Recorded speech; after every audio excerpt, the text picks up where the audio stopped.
Raggy, it's Halloween! Like I know, Scoob, but there's nothing to eat. Like we need a game to play. A Halloween video game? Like what, Raggy? Like I don't know, Scoob. Maybe Velma will know some. What's up, Shaggy? Is there, any Halloween video games? Well, there are traditional horror video games that certainly fit the season. Resident Evil, Silent Hill, Evil Within, Alan Wake. Well, me and Scooby don't really want a scary game. That's tough. Maybe some Halloween-themed aspects of games, like Animal Crossing or Overcooked. We need a real Halloween game, Relma. Well, this looks like a mystery.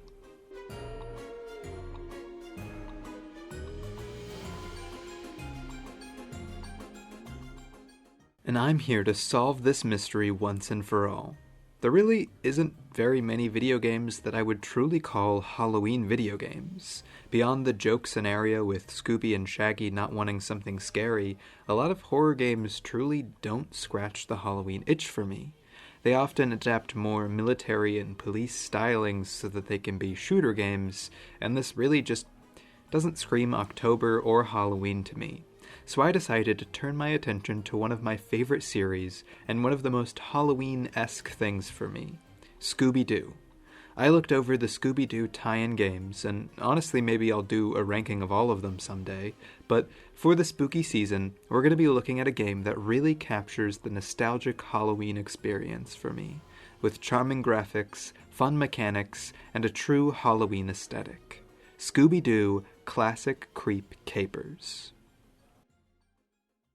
Picture yourself in the year 2000.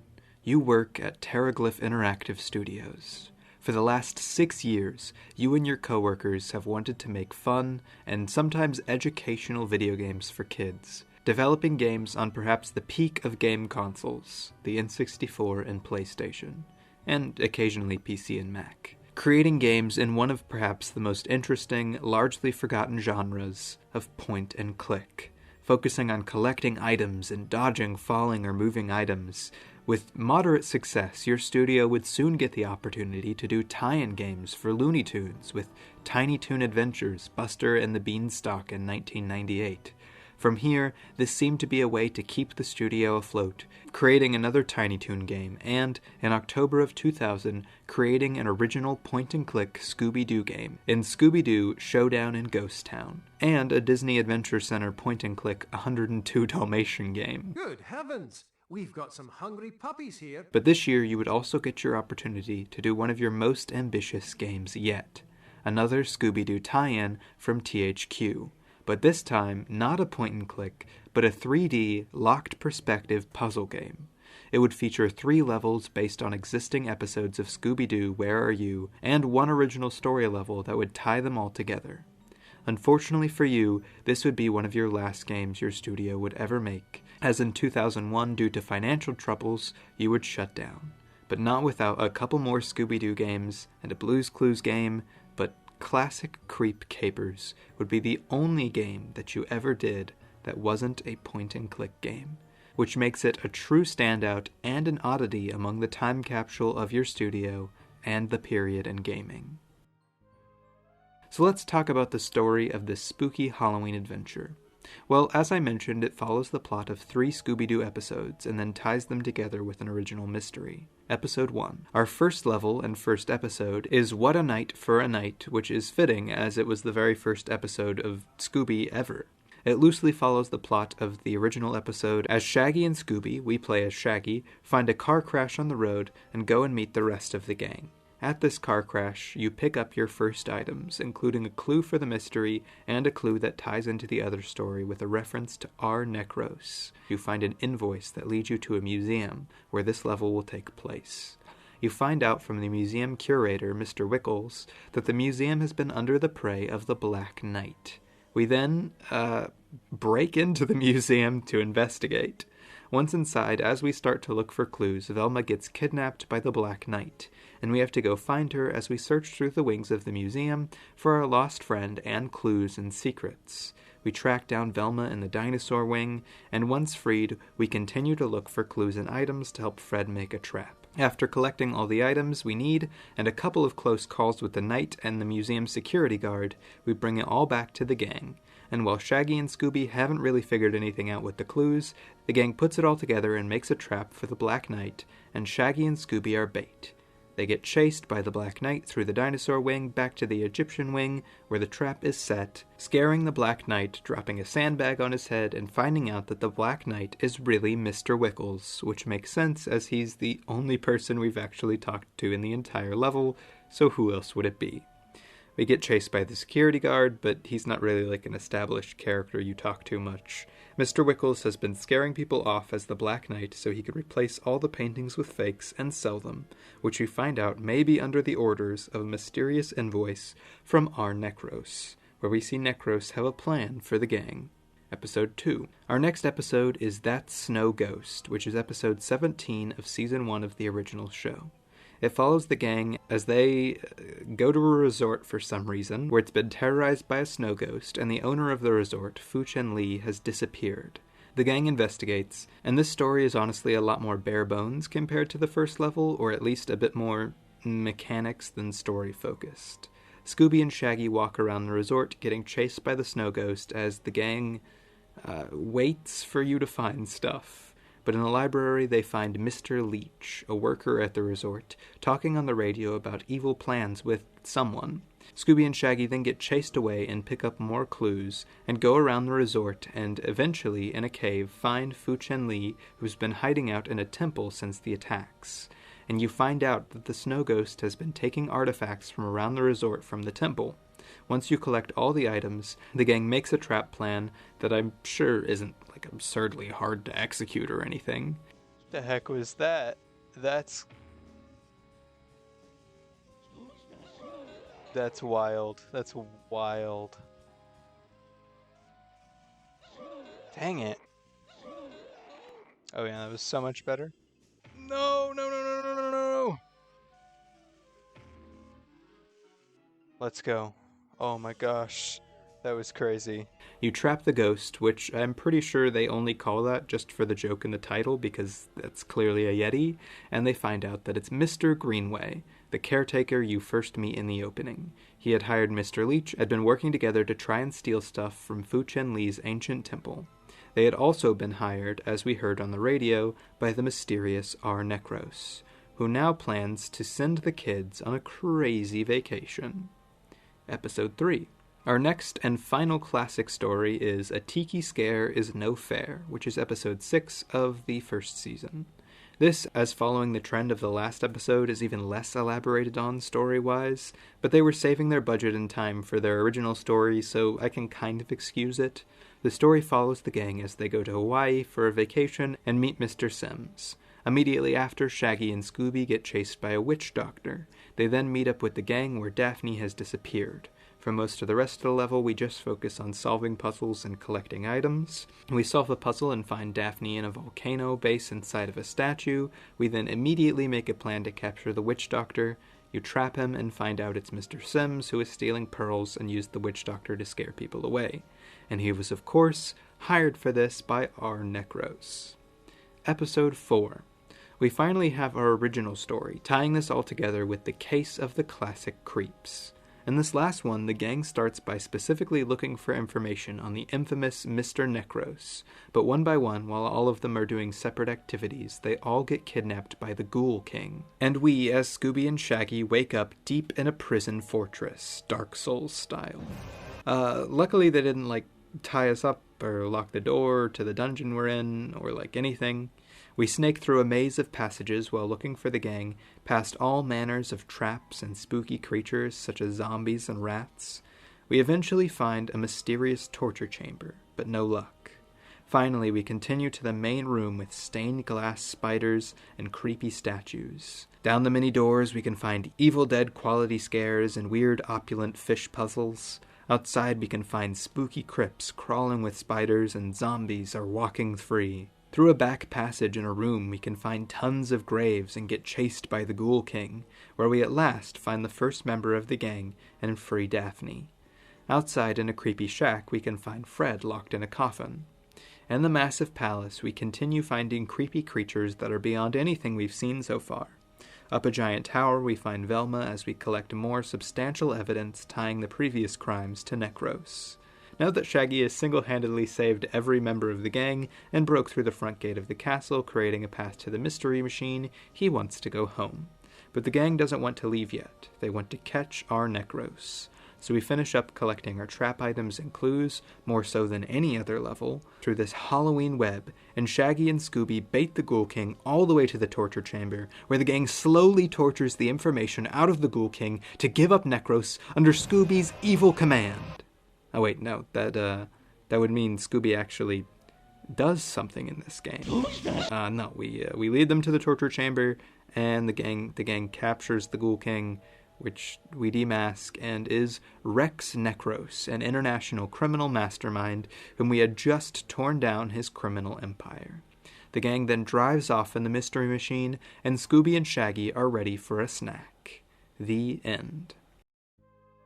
So with Terraglyph Interactive Studios' chops of point-and-click and the story I've just described so far, you can probably imagine that this is a very simple game mechanics-wise. And it is.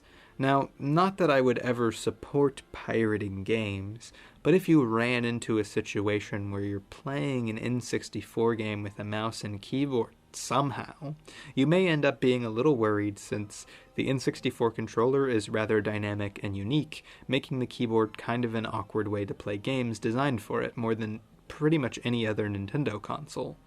So, this problem doesn't come up with this game, because I definitely didn't play it on my computer, and also because you literally only need 2 buttons to play this game. There is the Interact button and the Inventory button. The main mechanic of the game itself is walking around the map and clicking on flashing items. These items are often hidden in corners or in difficult places to get to because of some kind of challenge, like a maze, or often creatures like rats, spiders, and bats, which deal you quote-unquote damage or make Shaggy scared. As you play, the only way for you to lose or die is for Shaggy to get so scared that he runs away, taking you to the last save point, which was usually just the last door you went through. Getting touched by enemies does quite a bit of scare damage, getting caught by the main monster of the level does a lot, and sometimes there are just small jump scares and things that you can't avoid, but that deal some fear. There are 2 ways to heal. The main one is by eating Scooby snacks, which are scattered around the level in strange and sometimes a little lazy places that heal you, or rather calm you down a little bit. And finding a kitchen, where you interact with the fridge and play a mini-game where you catch falling foods to create sandwiches. The bigger the sandwich, the more you heal. Though you can do this as many times as you want, so it doesn't really matter, and this minigame somehow feels awful for this style game. I've literally programmed minigames like this before many times, and I don't understand how they ended up getting this to feel so weird. Like, it doesn't feel like you can actually catch food half the time. The physics are all over the place. As you go around collecting these items, you will find 3 different types of items: clue items, trap items, and interactive items. Clue items and trap items don't have any mechanical thing you actually use them for, other than taking them back to Fred and the rest of the gang, who, when not kidnapped, are usually just stationary waiting for you to do things. You just select the item from your inventory and then give them the items, and Fred will be like, gotta hold on to this one. There are usually about 4 trap items and 4 clue items per each level, but sometimes there are as few as 3, or for the last level you get 12. The interactive items are a bit more fun. As you can imagine, these are items that you can interact with something. Stuff like a bug sprayer to get rid of a spider, a coin to put in a jukebox to play a song, or a disguise that will help you get away from a big monster once in a level with usually a fun little animation, like the headdress on the museum level. There are some points in the levels as well where you leave Scooby behind and have to navigate a lot more creepy crawlies than usual, which means that the developers were consciously aware that Scooby definitely gets in your way while running away from things or trying to dodge things. It's crazy and can be really annoying when it happens, and I guess they just didn't care. But there's usually just enough to interact with in each level that it feels like there's always stuff to find and solve. Puzzles like a parrot who, if you give a cracker, will tell you a code that then, halfway across the map, will open a door. But if you play a song for the parrot on the jukebox, he'll give you a different code which opens up the last part of the level. It's not the most engaging game overall, with so little to do besides 2 buttons, but it offers a good challenge, and if you're smarter than me, you can probably get through the challenges at a nice brisk pace where the lack of mechanics doesn't bring you down too much. There is one mechanic that I haven't mentioned, which is in a couple of levels. There are these downhill slide challenges where the creature chases you and you have to drive instead of walk. Not hitting walls or items in the way, while helpfully snagging some Scooby snacks along the way. Now, back in our hypothetical, there's a little bit of a problem with the game that I had, which I haven't talked about, and it's the mechanics of walking around. This, like many games of the era, has locked viewpoints. When you walk to a specific place, perspective automatically changes, and whatever direction you are walking continues, even though the direction your stick is pointing and the direction you are walking on screen no longer matches up. This was pretty standard practice for the time, but still one of the things that 3D games were heavily criticized for, even in much bigger budget games. And it's here that I think the designers' point-and-click stuff worked a little bit against them, because they hadn't really worked in a 3D space like this before. They had made 3D point-and-click games with very similar perspective shifts, but those games are all about, well, clicking things, not using a stick to walk away from things without dying.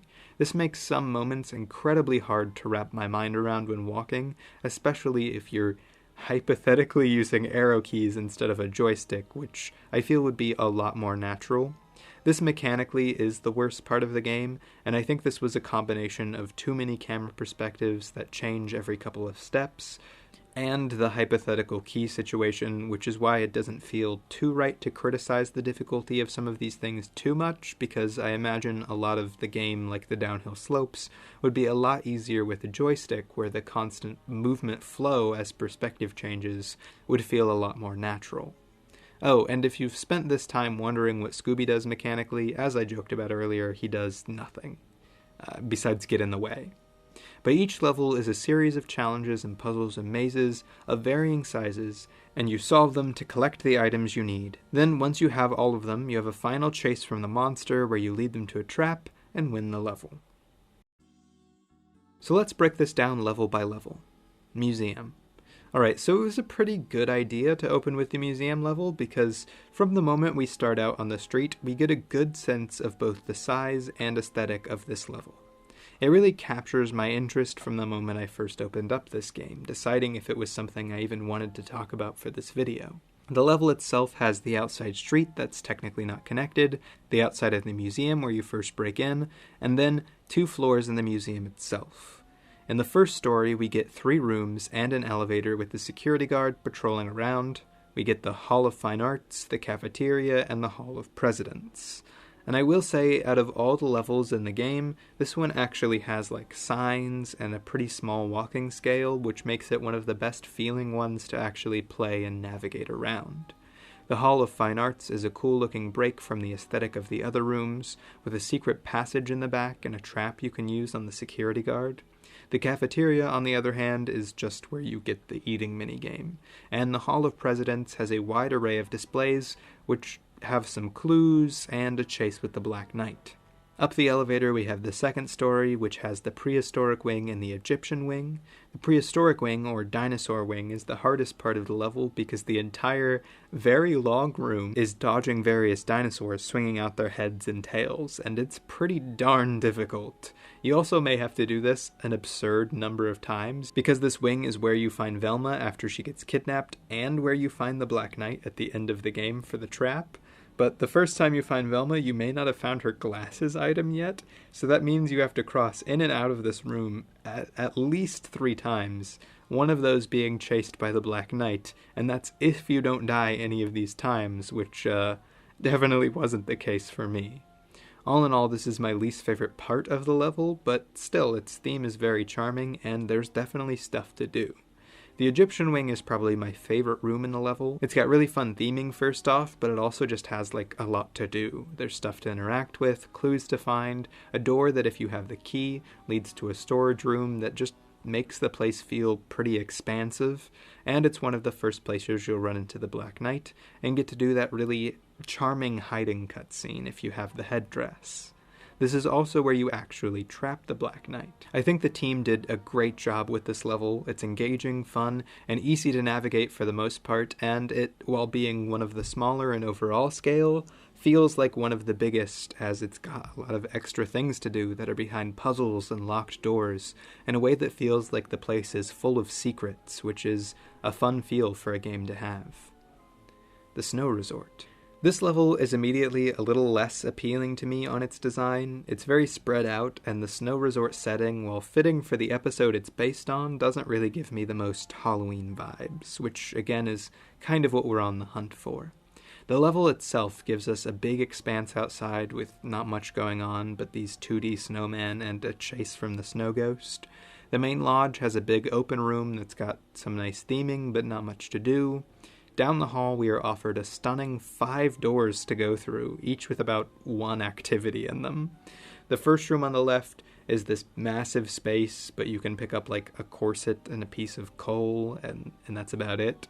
The room across from it is one of the highlights, though, as it has that library maze where you find the partner in crime and do a fun little chase. It's pretty easy to navigate, which makes it not super frustrating to get through, especially during the chase, but it's also just kind of like fine as an actual maze because it is so easy to navigate. The second door on the right is the kitchen, with of course the eating minigame, and the second door on the left is this weird little space where the snow ghost seemingly plays whack-a-mole with you, but doesn't really block anything, and is also really easy to dodge when you need to pick up the item that he could maybe sometimes be next to. The last door at the end is locked, and you have to get a key from it way later, but it leads to the attic, which is a pretty spooky environment and has some fun stuff to dodge, and it has an item to get. Outside the lodge itself, there's a massive path to the right of the lodge, with a big chase and a place to hide, as well as a logging building and a ski challenge. The logging building is one of the places where you leave Scooby behind and play Frogger, but I really like the charms of the building. Lots of stuff to dodge, leading to a bone to collect.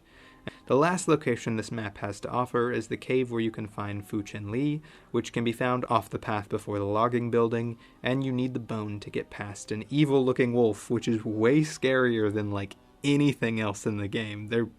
It's freaky. It really freaked me out the first time I played this. That is the most horrifying thing I've ever seen in a video game. Oh, I have this bone! Like, he's got, like, blood around his mouth. There's not much to mention with this space, as it's just a big empty area until you get to the temple. This level overall just really seems to lack a lot of what makes the design in the first level pretty engaging. It's a lot more spread out, but not because there's a lot more to do. In fact, as I said in the story section, there's a lot less going on. So instead, it feels a little bit like a chore to get around parts of this map. And because they spread everything out so much, you lose a lot of the sense of exploration or secrets because everything is put in plain sight because they have so much space to fill. It's not awful, but it's certainly a downgrade from the first level's design. Hawaii. I'll try and be a bit more brief with this level because I really can't be bothered, and we'll be making very similar criticisms to the snow level. The beaches of Hawaii aren't very spooky. There's so much excess in this in terms of space, paths that literally lead to nowhere, and chases that have nothing engaging about them. In terms of location, there is the Tiri Tiki Lounge, which is easily the best location of the level, with a fun Frogger activity, the kitchen, the jukebox, and the parrot, which gives you a lot to do at this location. There's also way down the path a big open area with the statue puzzle and the gate which leads you to another big open area and another big open area where you can hide and find a key. There's also a log rolling section like the downhill ski one, and there's a statue with a puzzle, and then it takes you to a big open area, but the puzzle's pretty cool. This leads you to a volcano maze where you can dodge incoming lava rocks and the final confrontation. I don't know, you collect like 3 things in this level, and it's massive. This is the worst level by far, with the problems of the snow resort cranked up by having even less to do, and I think even more paths and spaces to walk to nothing. Castle. The level that might take the cake for me in overall terms of design and fullness is the final level. Heck, the 2 middle levels are not very good, but if they cut time and budget that they would have put on those levels to put into this level, then I'm okay with that. It gets the most use out of all of the mechanics and has one of the most engaging overall designs. Once again, like the museum level, we are contained mostly indoors with the level, having a small outside section and not the other way around like our 2 vacation levels. You start in a big dungeon, which doesn't get too much use, but even it isn't bare. Through the gate you have a maze of passages with things to dodge like zombies, spiders, rats, and even some surprising traps, one of which actually made me jump while I was playing this for some reason. Jeez, that actually jump scared me. Oh my gosh. Through these passages you can find the torture chamber, which has some items to pick up, and the main building, which we largely went over in the story section. All in all, this is where the design of the game peaks in terms of engagement and layout. Even the maze, which I thought was going to be really annoying, is actually well laid out enough that I was pretty easily able to track my way back through once I took the time to actually pay attention to the small details they laid out. And with fun secret passageways and tactile puzzles, it really just stands quite a bit above the rest, even the first level, for what it actually has to offer for you to do. It could be laid out a little bit better in terms of spreading out the items you need a little bit more, but it makes for a level you constantly feel like you're progressing through to some extent, and not like you're just wandering around waiting for the next flashing item to pop up. There are fun monsters, plenty of fun puzzles, and I thoroughly enjoyed this level, especially after the rather underwhelming, boring, or tedious middle levels. The last thing we will investigate to see if this is truly the Halloween game I've been waiting for is its overall aesthetics, because ultimately that's one of the key factors that separates Halloween things a lot of the times. It's kind of just the vibes. This is one of the big things that makes me so unenthused by most horror games as quote-unquote Halloween games. What we'll look for in the aesthetics is the visuals, theming, story, and music. The visuals are hard to judge because obviously the game is dated and from a low-budget studio. Honestly though, I find the visuals to be rather charming on the whole. The character designs, poses, and walking animations are funny, but I think one of the biggest thing this game is lacking visually that a game this old would struggle a bit more with is something that really makes them pop. A bit more dynamic lighting, or some kind of fog, or something to add depth or atmosphere to the visuals, because what we have just ultimately looks rather flat and barren. But then again, this isn't like the worst thing in the world that they don't have these, but the textures, which I think look good on a zoomed out level, have all of their harsh edges sticking out on the really big levels, and it just makes the game feel a lot more fake overall, which isn't really what you want from visuals like this. But this is a complaint you could even make towards some of the newer Scooby-Doo properties, like the TV shows, so if anything, it fits. Though again, obviously better graphics would increase the experience to some extent. Not hyper-realistic graphics, just ones that capture the cartoon nature a bit better, which is hard to do in 3D without looking weird. It's a little bit of a shame because Terraglyph's other Scooby games have a very charming point-and-click 2D look that is sometimes just grabbed straight from the show. The theming is an almost equally mixed bag, as we have the first and last level which do a really good job nailing the Halloween spooky theme that I want from a Halloween time game, but the middle levels just play in exactly the opposite direction. But I really do want to highlight what they do at the final level here because it's really something. Through the maze parts you'll see spider webs, and the floor will be littered with weapons and bones. The dungeon and torture chambers and lighting is just delicious. Like the little pit in the torture chamber, that's I don't know, it's great stuff. I don't know why it really just sticks out to me, but I love this level. Even the color palette in the main rooms with the pinkish purple chairs and the green and blue spider-stained glass, mixed with the desaturated floor tiles and walls. Rooms like the bed with the tentacle creature feel amazing to me, and I think this really nails the feeling of Halloween for me. Even the Ghoul King's design is just great, but the rest of the game just doesn't really match what it has to offer. There's nothing particularly Halloween-y about the story, since it has to facilitate stitching together classic stories and the fact that they can only do like 2, maybe 3 character models per level. But I will say I do like the conspiracy aspect, and that Necros is constantly watching your moves, and kidnapping all of the members of the gang in the last level is also just like a really cool Halloween moment. However, the individual stories drag a little bit on the Halloween factor, like the Witch Doctor and the Snow Ghost. The music is mostly fine. The entire audioscape in the version I played it on was just really blown out and sharp sounding, like you were hearing it through a microwave. But overall, it's well done. The sound effects and music's spooky factor really depend on the level, but even the Hawaii and snow levels have a good spooky tension to the music that fits the atmosphere. So yeah, it's pretty good as a little Halloween game. The middle 2 levels aren't great, both in design and spooky season factor, but I guess it'll have to do. So, have we done it? Have we located the ultimate Halloween game? Or I don't know, Raggy. It doesn't seem like it to me. It's pretty good, and more of a Halloween game than most. But is this really it? The ultimate Halloween game? It does seem highly improbable that this is even the best Scooby game for spooky season. Now hang on, gang. There's something not right about this mystery that we're missing. What, Freddy? There seems to be a seam around this game, like it's some kind of mask. Let me just... Scooby-Doo Classic Creep Capers for the Game Boy Color. So despite the names of the games being the same, a different company was hired out to do the quote-unquote mobile version of the game on the then-hit Game Boy Color. Developed by Digital Eclipse Software Incorporated, a company founded in 1992 that according to their website now is globally recognized as the market-leading game developer focused on the craft and history of classic video games, who got their start and most of their business today at being really, really good at emulating video games to other consoles and preserving games.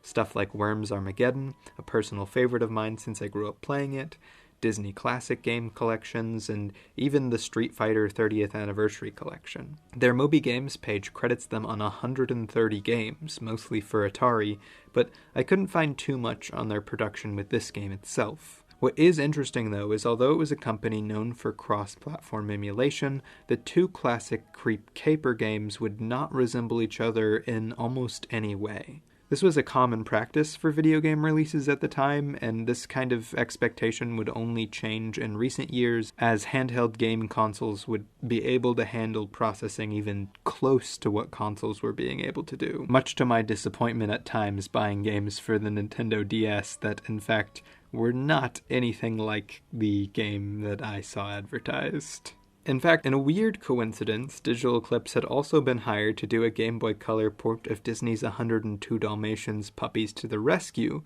another 102 Dalmatian game that, from what I can tell, is not the same as the game that Terraglyph is doing, but the gameplay itself seems to resemble exact segments out of Terraglyph's game and look nothing like the 3D game on the PlayStation that the original Disney's 102 Dalmatians Puppy to the Rescue for the PlayStation looked like, which somehow heavily resembles the gameplay of Terraglyph's classic Creep Capers for the N64. But, I think I'm losing the plot here a little bit. This made the Game Boy Color Creep Caper a fascinating game for me to check out, and one that ended up far surpassing the original and Halloween-ness. The story of the game seems to be loosely based on Nowhere to Hide, the first episode of Season 2 of Scooby-Doo, Where Are You? And somehow they made it so much more bizarre. Like the original episode, the gang is tracking the ghost of Mr. Hyde, who is stealing jewels, and they track him all the way to the house of Dr. Jekyll, in this case Jekyll Jr., whose labs have fallen into bankruptcy. Unlike the original, though, Velma already knows about the potion of Dr. Jekyll and Mr. Hyde, and Dr. Jekyll says that classic story is about his father. This Jekyll has run into financial problems because he keeps working on inventions and experiments that no one wants or that are too late. This leads Jekyll to try and work on a potion similar to his dad's, but to try to work out the mistakes, or so he says. And Jekyll fears that he is the jewel robber because of his potion. So the gang decides to investigate, looking for clues. Things go wrong, though, when Daphne finds a weird contraption in the bathroom that makes her disappear. And Fred finds what looks like Shaggy with a mustache and lab coat inside Jekyll Labs and gets kidnapped as well. Scooby and Shaggy soon find several of these things inside of the lab and get spooked away. So Shaggy and Scooby look for pieces to make a costume to sneak in the lab, and find a kid living in the mansion while looking for clues that says that Daphne's been kidnapped and is in the lab and is in danger because Dr. Jekyll needs her for experiments. Scooby and Shaggy investigate the mystery, break Fred out of the prison he's being held in, and then they use Fred's help to make a key to get Daphne out of the lab. We find pieces for a trap and make a plan to catch the ghost who seems to appear whenever the clock chimes. They catch him and find out, of course, that Dr. Jekyll is in fact Mr. Hyde, or vice versa, and that he was stealing to help fund his experiments. The end. I'll also mention it here because I can't really think of a better place to put it. It also tries to make a lot more jokes than the N64 game, which feels far more in line with the series. The N64 game in general feels surprisingly lacking in dialogue and characterization, but here we get a lot of fun attempts. Usually they're not like the greatest jokes. There's even some weird like fat-phobic feeling stuff. But it's a lot more in line with Scooby for these characters to be a bit less serious with everything, making bad puns, and just having a general sense of irreverence and silliness.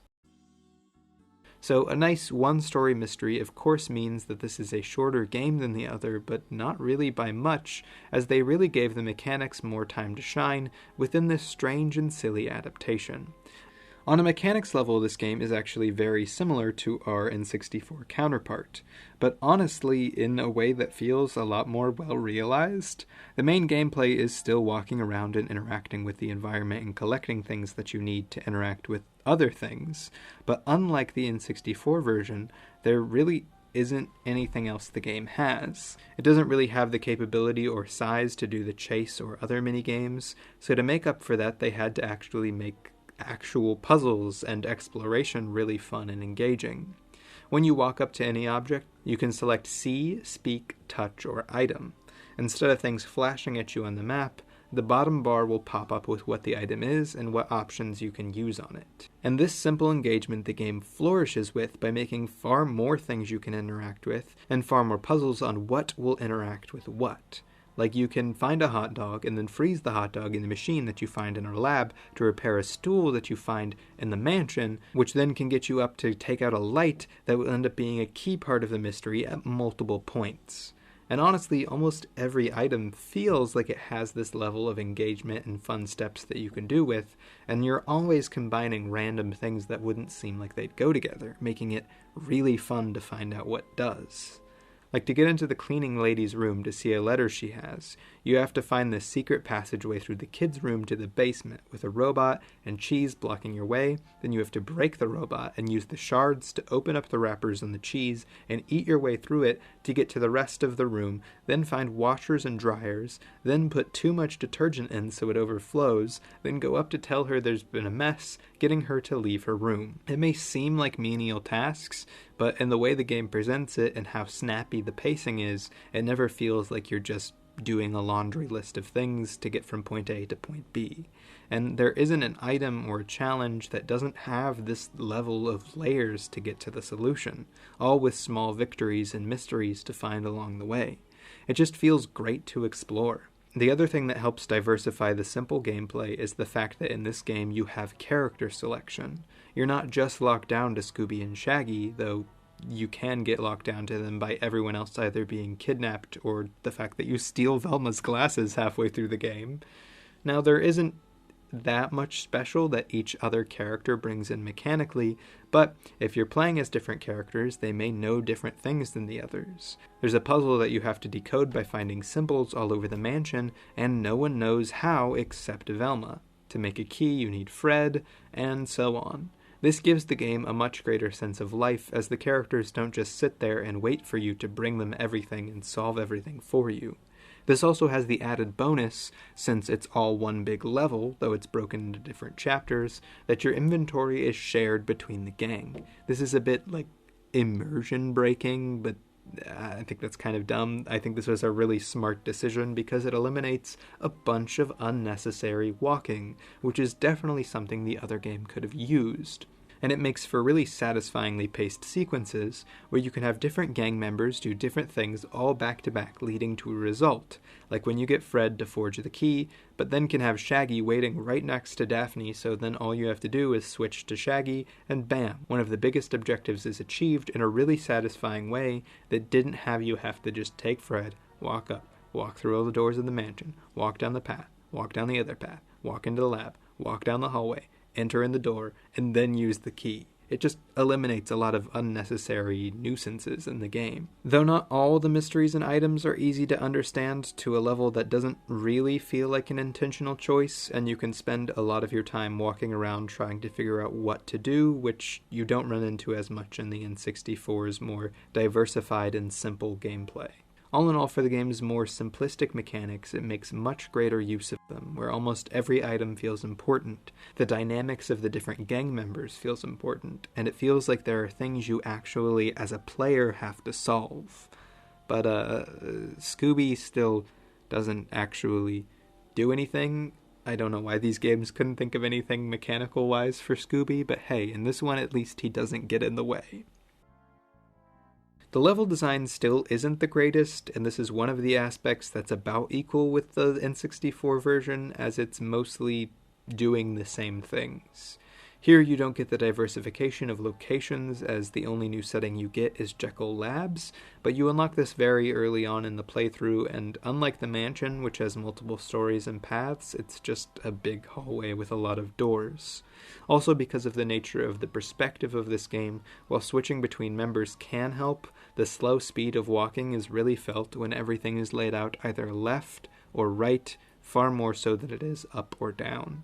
When you're playing the chapter where you're mostly just Shaggy and Scooby, it can actually be pretty grating to walk all the way to the lab, then to walk all the way down to the door, only to realize that the key you got is for something else and not for Daphne, so then you have to walk all the way back to the mansion to try and figure out what you can actually use the key for.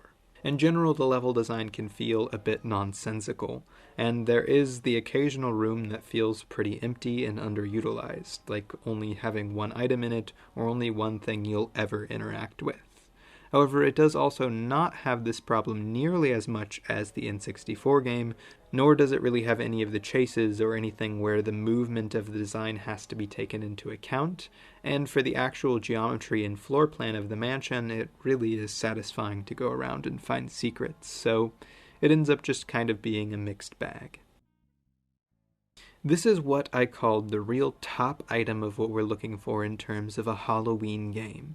And with the setting all revolving around a spooky mansion and lab at night, this game is ripe with Halloween vibes. The game most notably is in a 2D pixel design because of the Game Boy Color, and within these limitations, they knocked it out of the park. The pixel art is a treat, and they nailed every single walking animation.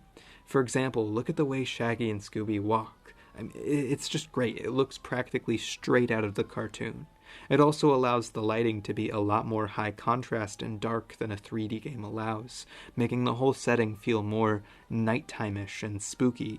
Even during cutscenes, although it has default character talking faces, which I've used in this video, the images themselves nail the character, and the effects like the newspapers in the opening and the occasional full frames of action just work. It can sometimes come at unexpected times, like when you interact with a window and see an amazing view of the spooky setting. The color palette of the Game Boy Color also just really brings to life this beautiful Halloween color scheme that I want for any Halloween Scooby-Doo game. And although there's nothing explicitly Halloween-themed about this game, like the original, the actual setting highlights it so much more than it could have. The only detraction I have at all about this game is the music, which just isn't that notable even for the Game Boy or Game Boy Color era of handheld gaming. Obviously, there are a lot of limitations of what you can do in terms of composition, but this and the overall sound design never really worked for me, and could honestly be pretty grating. I would turn down the sound as much as I could, because as much as I wanted the audio so I could get more into the game, I just found the audio kind of rough, and not at all what I would have loved for this otherwise atmospheric environment.